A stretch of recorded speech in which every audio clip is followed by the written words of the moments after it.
was also in a cafe, in this cafe. I'd been working here for only a couple of weeks. This was about a year and a half ago. And it was late at night and I was sleeping, and he decided to spend his night here in the cafe reading A History of Existentialism. It was at the Existentialist Cafe by Sarah Bakewell. I remember it because he lent it to me later.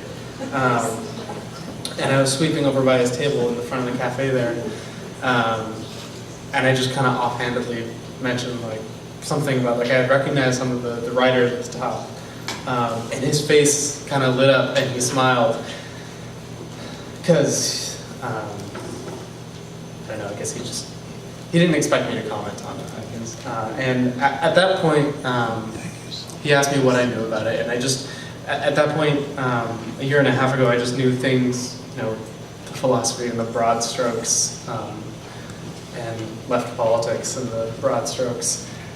And a jumping off point was, he fed it to me a little bit, that a lot of people think existentialism is kind of a depressing, dark philosophy.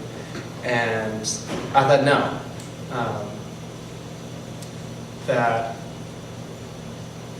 the existentialists were exciting because they were speaking of their own, like they were writing about their own times. They were writing about a time that France had just been lifted from the tyranny of Nazi occupation. And the whole world was like open to possibilities. And then like right around this time, social movements started happening. And when we started talking more often, the conversations were largely around, you know, you were alive and in your 20s and 30s and the 60s and 70s, like those were volatile but exciting times. Like what was going on then? Like there were so many different movements and groups that were organized and mobilized. What was happening? And he told me about his things.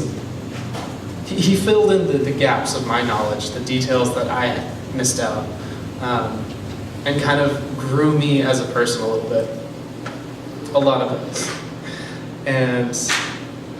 And he told me about his experience with the Free Clinic in Cleveland. He told me about his time. He told me about his time in Paris, studying in France. And then I remember we would meet regularly, maybe like once a week or something. And he would just send me these barrages of emails of just all these things, just to fill in the gaps of my knowledge. Things, so some of the things I recognized, but most of them I'd never heard of before. Either like events in history or just names that I'd never known, artists and musicians I'd never known, and sometimes we'd have correspondence, and then we'd talk, you know, for hours sometimes here at the cafe. Then Peter had mentioned that the way he dealt with his Parkinson's was to ignore it. It's kind of true because he was relentless about coming in here. He was in here all the time. I remember making his cappuccino for him. I noticed when he started coming in less. And it was, I was excited to see, I remember I was very excited to see him when he had been gone for weeks. And I was excited because it was like reassuring that things were okay.